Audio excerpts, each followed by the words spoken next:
Good afternoon, you guys. We're going to be reading a book by the name of Curious George and the Dinosaur by Margaret and H.A. Rays.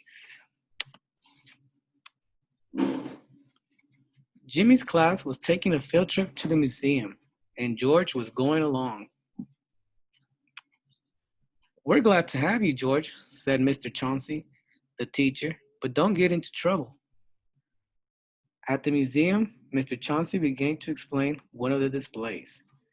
These rocks are millions of years old. The students weren't listening. This is boring, said a student. It sure is, said another. When is lunchtime? Asked a third. George wandered off. He didn't find the rocks very interesting either. But in the next room, George saw something very interesting. It was a huge skeleton. What a long tail. It was too much for George to resist. He stepped over the rope and jumped onto the tail. He climbed down. Then he climbed up.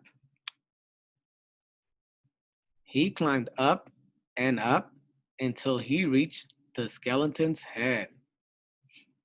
Just then, Mr. Chauncey and the class came into the room. Look at that dinosaur, said Jimmy. And look at George, he shouted. Ride him, George, cried a girl. The guards, heard the noise. Get down from there, ordered one of them. I'm going to get the director, said the other. George was scared.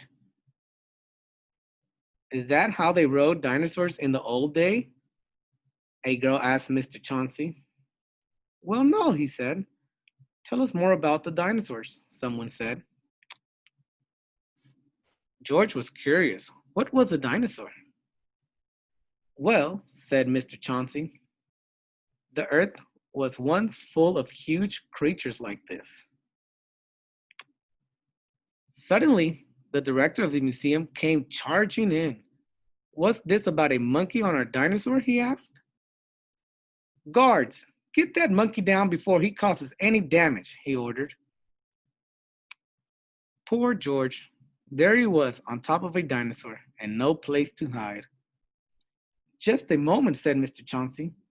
George was a great help to me. He got the children interested in the dinosaurs. We wouldn't have listened, said a boy. It's so interesting, said another. I want to come back again, said a girl. Well, said the director, I can see that our dinosaur isn't damaged. We'll forgive him this time. You can come down, George, he called. There's George coming right down. Hooray, the students shouted. Mr. Chauncey said, I have to thank you for making this visit an interesting one, George. But next time, promise not to ride the dinosaur. When the bus stopped in front of George's house, the man in the yellow hat was waiting. I'm glad to see you, George, he said. I hope you kept out of trouble today. And that's the end of our story, guys. Thank you for listening. Have a good one.